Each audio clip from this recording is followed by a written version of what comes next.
Subsídios. Lições Bíblicas Adultos. Olá, querido irmão, a paz do Senhor Jesus.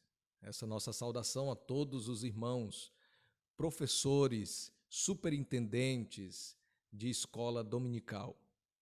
Louvado seja Deus. Nós estamos aqui para mais uma lição, a lição de número 3. Mas antes de iniciar, eu louvo a Deus pela oportunidade que a nós foi confiada. E esta lição que é maravilhosa para o nosso trimestre, a supremacia das Escrituras, vai falar sobre a inspirada, inerrante e infalível Palavra de Deus, que consta também na nossa declaração de fé das Assembleias de Deus, né? Da CPAD. Eu trago aqui também um livro do nosso Cremos, né, do pastor Raifran Batista, na qual vai falar também no artigo 1º sobre a palavra de Deus, a inerrância, a infalibilidade, na qual é o que nós vamos trazer hoje, sobre a inerrância da Bíblia. Mas, a princípio, eu quero só relembrar para com os irmãos que já estamos na terceira lição. A primeira lição falou sobre a autoridade da Bíblia, onde o autor é o próprio Deus, né? E a lição 2 falou sobre a inspiração divina, aonde todo crente salvo em Cristo Jesus confia e crê. Nós cremos que a Bíblia é inspirada, ela é infalível, ela é inerrante, né? Eu sempre costumo aconselhar os nossos irmãos, a nós alunos do modo em geral, né, a sempre nos portarmos com a Bíblia Sagrada, quando estudarmos, uma boa preparação, né?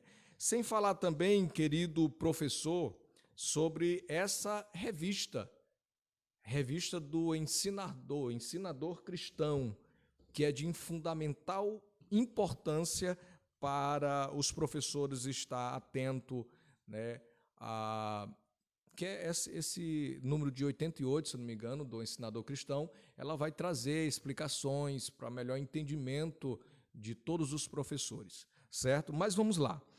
A lição 3, no texto áureo, para começo logo de tudo, eu quero só ler o que está escrito em Mateus 5,18. Ela vai dizer assim: porque em verdade vos digo que até que o céu e a terra passem, nenhum jota ou um tio se omitirá da lei, sem que tudo seja cumprido.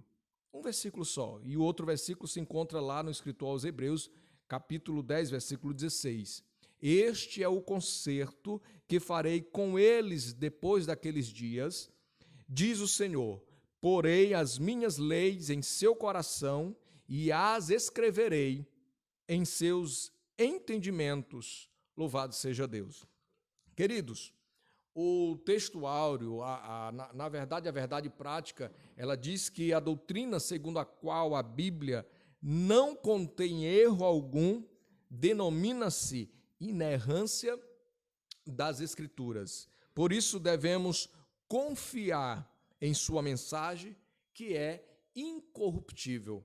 Louvado seja Deus. As leituras diárias, muito bom para nós todos os dias, darmos uma pincelada neste conteúdo que é de fundamental importância, pois, logo na introdução, ela já diz lá no finalzinho do último parágrafo, que nós veremos sobre 3 pontos importantes.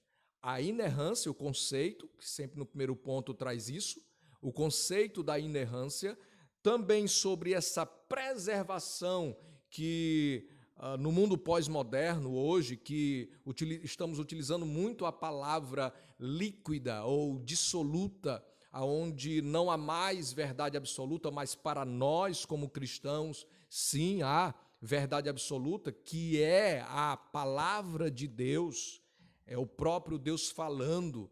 Você pode dizer o seguinte: mas foram homens, sim, homens inspirados por Deus, aproximadamente aí 40 homens inspirados por Deus, Louvado seja Deus. Aí ela vai trazer sobre a inerrância, a preservação e a própria verdade da palavra de Deus. O primeiro ponto, quando ela vai falar sobre o que é inerrância da Bíblia, ela vai trazer um conceito aí explicando inerrância. Parece subentender aí, são palavras sinônimas. Alguns, por ser infalível, tiram a palavra inerrante, né? Que não contém erro.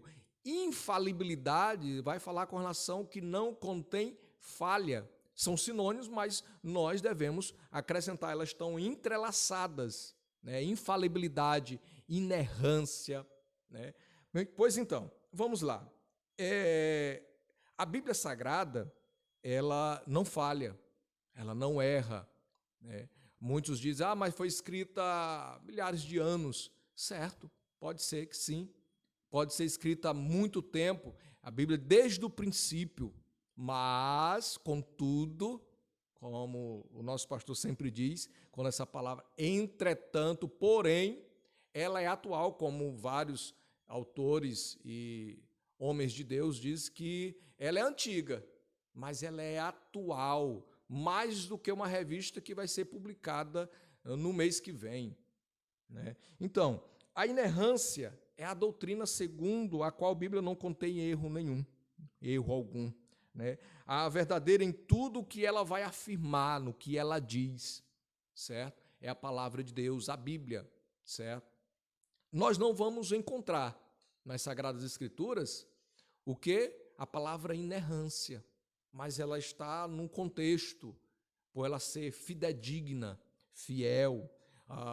Tanto o apóstolo Paulo, falando ao pastor jovem Timóteo, ao jovem pastor, na sua segunda epístola, capítulo 3, ele vai dizer que toda a Escritura é divinamente inspirada, útil para o ensino, para redarguir, para a correção, para a educação em justiça.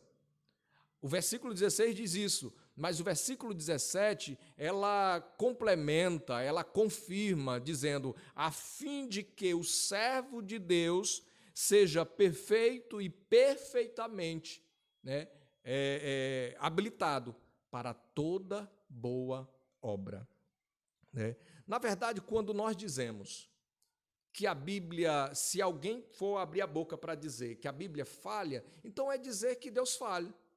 E nós, como cristãos, servos do Senhor Jesus Cristo, tementes a Deus, procurando o céu para morar eternamente com Ele, e nós acreditamos, cremos que Deus não falha, não mente, não erra, então eu estou dizendo que a sua palavra, a Bíblia, ela não erra, ela não mente, ela não falha, não contém erros, certo?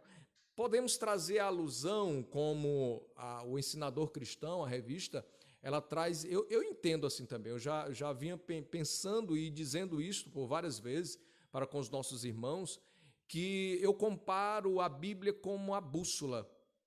A bússola, para todos nós, geograficamente, entendemos que ela vai dizer onde é o norte, onde é o ponto do norte. Horizontalmente falando, a bússola serve para isso, me orientar onde eu quero chegar. Assim é a Bíblia. A Bíblia conduz a vida cristã para a vertical, para o céu. A Bíblia, em Mateus capítulo 7, vai dizer que há 2 caminhos somente. 2 portas. A porta estreita, a porta larga. A estreita conduz para a vida eterna, a larga conduz para a perdição, a apertadinha conduz para a salvação. E nela nós estamos procurando, o cristão todo deve procurar adentrar, e vai um conselho de Deus, né? Porfiai por entrar pela porta estreita, né? Então, nós falamos sobre o conceito, sobre inerrância. Também no segundo tópico do primeiro ponto, a Bíblia reivindica a sua inerrância. Esse termo inerrância não aparece na Bíblia, como eu falei, né? A palavra de Deus, Provérbios, O salmista vai falar sobre isso, Salomão, em Provérbios, ele vai dizer que a palavra de Deus é pura, né? A palavra do Senhor é provada, em Salmos 18. O caminho de Deus é perfeita, né? É perfeita, e a palavra do Senhor refinada, como diz Samuel no seu segundo livro de Samuel, capítulo 22. Né? E o próprio Cristo atestou para isso. Lá no texto áureo vai falar, né? No texto áureo, que até o céu e a terra passe, nem um jota, um tio. Algumas versões ela vai trazer essa palavra jota, ela vai trazer como, por exemplo, na Nova Almeida Atualizada, ela vai trazer como um i, né? Na verdade, segundo os estudos, a gente olhando, podemos entender que o alfabeto grego, essa iodet, né? A palavra hebraica é a 10ª letra. Quando ela vai dizer assim, nenhum J ou um tio se omitirá da lei, na Nova Almeida Atualizada, ela vai dizer até que o céu e a terra passem, nenhum i ou um tio. Só para os irmãos terem ideia, é só a menor letra do alfabeto hebraico, que é a 10ª letra, da direita para a esquerda, é só um rabiscozinho, só um trisqui, um traçozinho. Por isso diz ser a menor letra, né? Iodet, né? Eu acredito que esteja pronunciando de conforme. Então, por isso que o próprio Senhor Jesus Cristo atestou essa inerrância, certo? Interessante é que o próprio irmão João, no capítulo 17, versículo 17, ele vai dizer assim, santifica-os na verdade, a tua palavra é a verdade. A Escritura ela não pode ser anulada. Infelizmente, nos dias atuais, muitos têm procurado dizer e até afirmam em rede nacional, dizer que ela precisa ser atualizada, que ela precisa ser revista novamente, organizar. Infelizmente, para o homem, para o gosto de si próprio, ele procura fazer isso. Mas nós cremos piamente na inerrância da palavra de Deus, certo? Vamos lá. Também indico que a Bíblia é plenamente confiável, né, sem nenhuma falsidade ou equívoco. Quando ela vai falar infalível, é que ela não contém falhas, não consegue falhar, não se consegue perceber quem está em Cristo, nova criatura é. Então pode-se perceber tanto o cânon todinho, os 66 livros de Gênesis e Apocalipse. O homem é que procura pretexto para dizer que bate de confronto, e não. Olha, se nós analisarmos, o Senhor nosso Deus não encobriu, não encobertou erros de ninguém. Ele expôs lá para mostrar que Ele é Deus, que Ele pode perdoar. Cabe ao homem se achegar ao Senhor. Essa palavra, etimologicamente falando, a palavra inerrância e infalibilidade, por vezes confundido, né? Mas elas são palavras sinônimas, certo? Nós utilizamos ambos os termos, certo? O meu irmão de Cristo Jesus, Judas, ele vai falar no versículo 3, na parte finalzinha, né? Exortá-los a lutar pela fé. Então, é interessante ver que a palavra de Deus é a expressão máxima do Todo-Poderoso. O segundo ponto, quando ela vai falar sobre essa preservação, que, graças a Deus, o Espírito Santo, a terceira pessoa da Trindade, é que tem preservado as Escrituras. O ser humano tem procurado, antigamente, o adversário de nossas almas, o diabo, ele procurava queimar a Bíblia, incalcutar no ser humano, para que o homem perverso queimasse a Bíblia. Hoje é diferente. Hoje, os homens, para satisfazer o seu ego, ele tenta tirar uma palavra que desagrada. E eu até aconselho você, meu irmão, minha irmã, superintendente da escola dominical, professor, até aluno mesmo, que ao olhar este vídeo, né, estiver assistindo, você possa esmiuçar toda a história, trazer homens que falharam, né, tanto biblicamente como no mundo pós-moderno, para que vejam que o homem é falho, mas a Bíblia não, ela permanece eternamente, né? Quando ela vai trabalhar sobre essa preservação, o primeiro tópico, ela vai falar sobre os manuscritos autógrafos, que é diferente dos apógrafos. Os manuscritos autógrafos, que são os originais, né, podemos dizer, são textos com grafia do próprio autor, de próprio punho, ou de quem está escrevendo, né? É tão tal que Romanos, capítulo 16, lá no finalzinho, Técio ele vai dizer assim: eu, Técio, escrevi esta carta, trazendo a saudação, né, no Senhor para com os irmãos lá em Roma. Mas ele vai dizer: eu, Técio, foi escrito, mas com inspiração. O apóstolo Pedro, na sua segunda epístola, né, capítulo 1, ele vai dizer que nenhuma profecia foi escrita por homem algum, né, mas homens santos de Deus foram inspirados pelo Espírito Santo, certo? Então vamos lá. Foram primeiramente registradas as palavras inspiradas pelo Espírito Santo. Estou falando sobre os manuscritos autógrafos, certo? Então, quanto às cópias fiéis desses manuscritos, eles foram preservados com exatidão dos originais. Por quem? Pela pessoa do Espírito Santo. Quando se fala dessa compreensão da Bíblia, que, não, mas não é fonte confiável, mas nós acreditamos que, piamente, que o Espírito Santo, ele preservou a palavra de Deus para chegar até a nós. Cabe ao homem crer, né? Então, vamos lá. Então, quando se fala manuscritos, os autógrafos, vai falar de quê? Sobre cópias dos manuscritos originais, certo? Eu não vou entrar em detalhe aqui sobre os textos originais, né, escritos e os masoréticos. Aí é uma história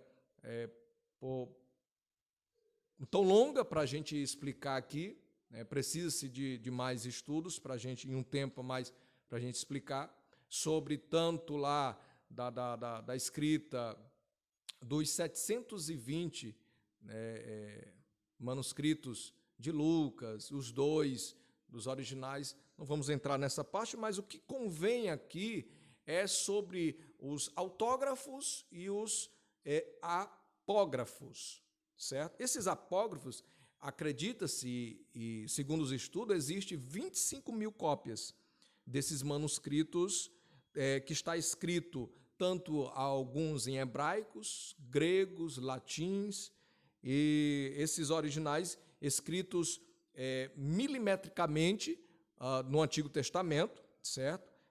Transcreveram dos originais do Antigo Testamento, certo? E bem com a precisão, bem, quando fala milimetricamente, está falando bem preciso, né? Então, cremos que o ato da inspiração aconteceu uma só vez. Irmão Pablo, você falou do Antigo Testamento, não falou do Novo Testamento, certo? Mas inúmeras cópias do Novo Testamento também afiançam essa credibilidade, certo? Então, cremos que o ato da inspiração aconteceu uma só vez na redação primária da Palavra de Deus, aonde se chama os autógrafos, certo? Mas a qualidade dessa preservação, da inspiração, ela foi preservada por quem? Pelo Espírito Santo. Quando se fala apógrafos, está falando de quê? Cópia dos manuscritos, né? A versão da Bíblia fidedigna, os originais, não deixou de manter essa exatidão real.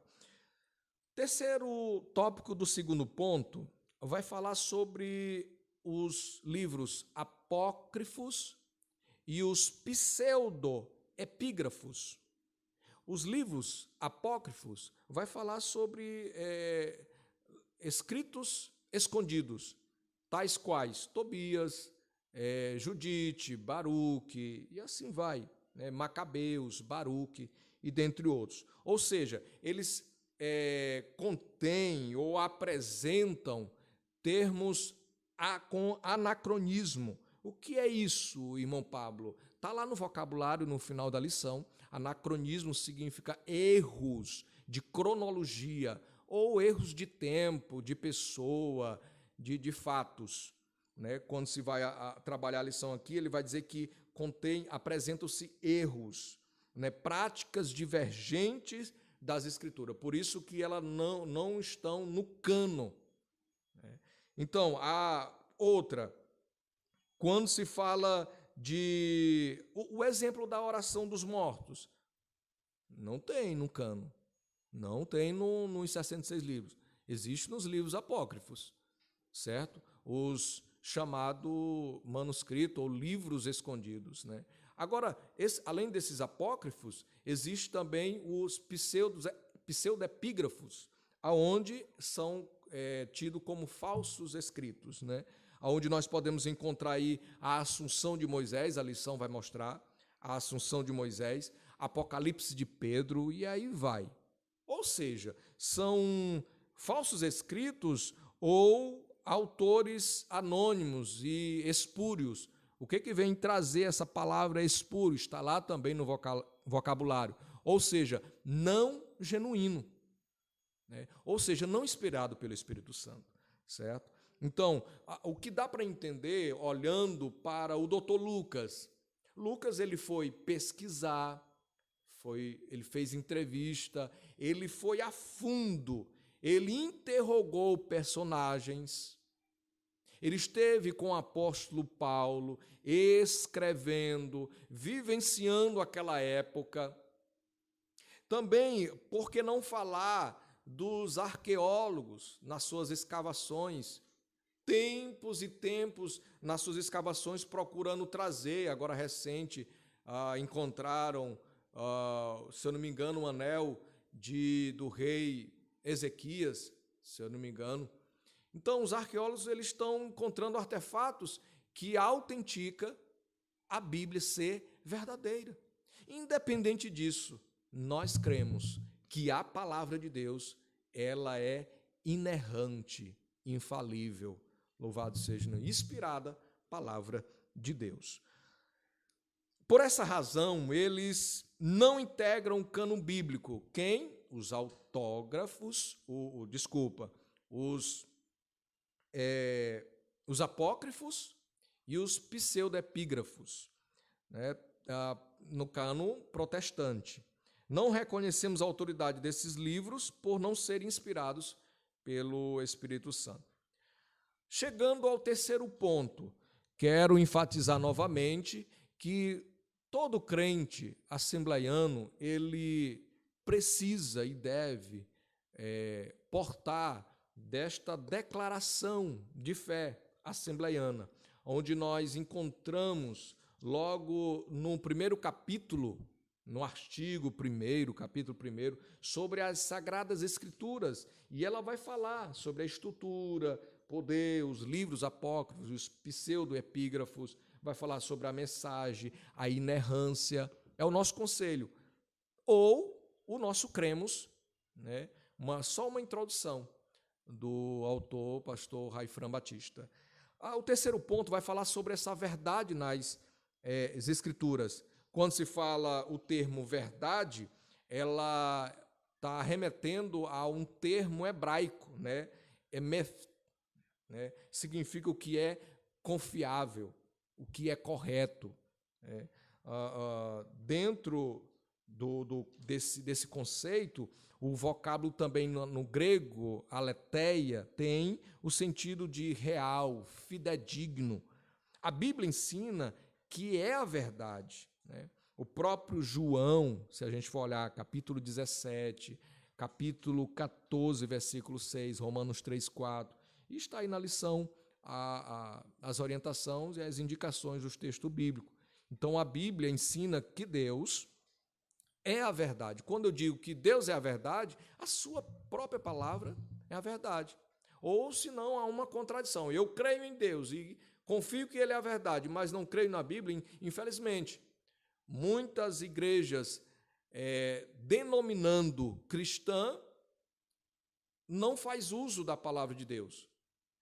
Podemos dizer que é o exemplar mais vendido do mundo. Porém, será se está sendo a mais lida também por todo mundo? Há uma indagação, um questionamento que a gente faz e serve para nós. Será se eu estou fazendo uso da palavra de Deus, confiando nela? Então, o escritor aos Hebreus ela vai declarar: é impossível que Deus minta. Se Deus não mente, nós acreditamos que a Bíblia é a palavra de Deus, então a palavra não contém erro. Cremos que a palavra de Deus possui autoridade e deve ser obedecida acima de tudo, de todos, né? E de qualquer autoridade humana. É bem verdade que as autoridades humanas é que deveriam se basear pela Bíblia. O que a Bíblia diz é o que Deus diz. Diz bem no finalzinho do primeiro tópico do terceiro ponto. O segundo tópico do terceiro ponto, ela vai trazer sobre a verdade espiritual e moral, né? Nossa declaração de fé, como eu havia falado aqui, afirma que a Bíblia nos revela o conhecimento completo de Deus. O nosso saudoso e muito amado pastor Antônio Gilberto, a lição vai falar deste grande homem de Deus, que ensinou que tudo que Deus requer do homem e tudo que o homem precisa saber quanto à sua redação está revelado aonde? Nas Escrituras, na palavra de Deus, né? Com relação à fundamentação na revelação divina, os padrões bíblicos, né? A palavra de Deus diz, o que a palavra de Deus diz? Ser pecado é pecado. Aí o que vai dizer e não sofre mudança? Volto a refrisar novamente. É o ser humano que tenta procurar. Essa semana eu estava olhando um debate sobre assuntos polêmicos e líderes religiosos procuram distorcer a palavra de Deus. E olha que os nossos amados irmãos, eles antigamente, na igreja primitiva, tiveram grandes desafios de segurar a conversa, dizer que a palavra, Josué e dentre outros, vai dizer, medita nela de dia e de noite, né? Não se aparte de ti a lei do Senhor. Então precisamos todos os dias buscar a palavra de Deus para as nossas vidas, porque a palavra de Deus diz que o que é pecado, ela permanece sendo pecado. Não o que é pecado no Antigo Testamento, lá em Levítico, não é mais hoje, que não é, é sim.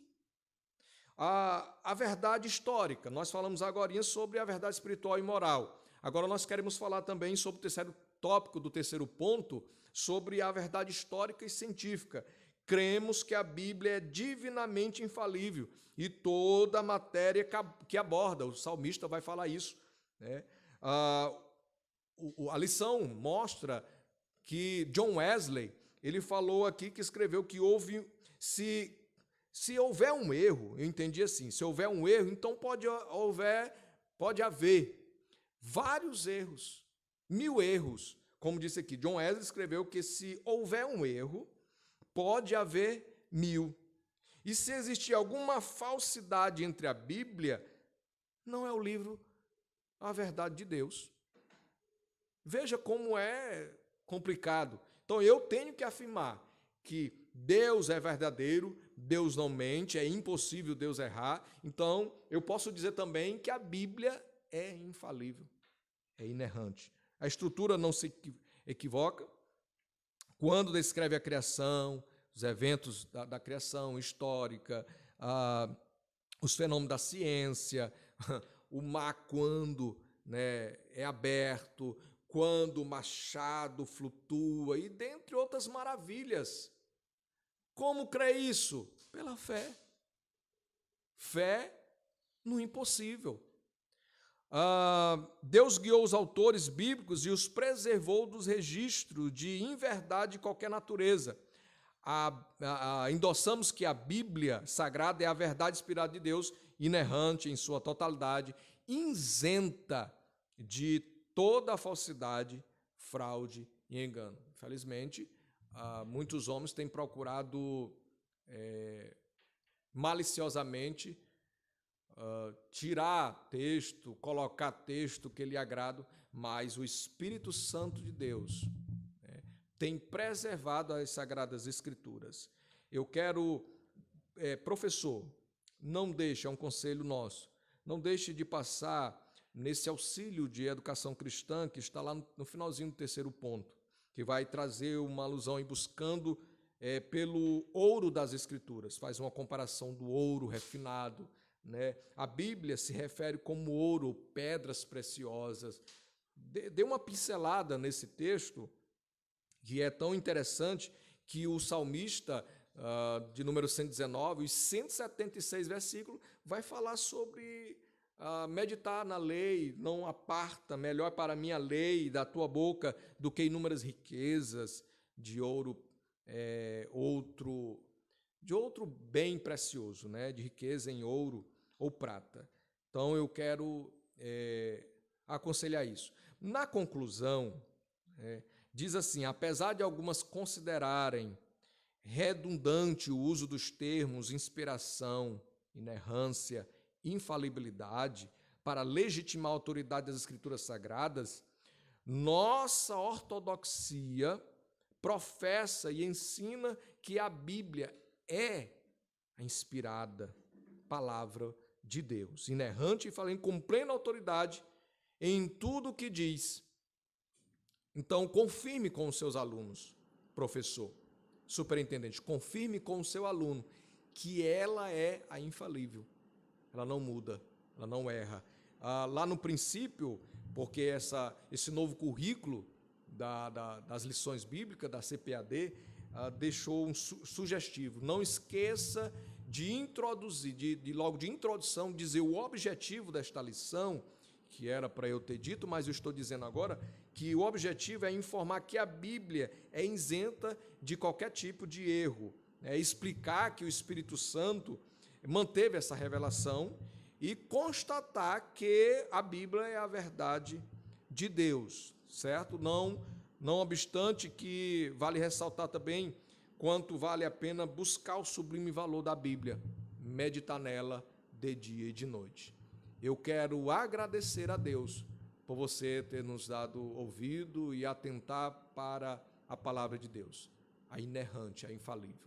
Que Deus te abençoe em Cristo Jesus, que o Senhor te dê graça neste todo trimestre, que o Senhor possa usá-lo poderosamente a inspirar muitos a estudar a Bíblia, a meditar nela, porque é ela que nos leva, que nos caminha para o céu de glória. Que Deus em Cristo te abençoe, no nome do Senhor Jesus.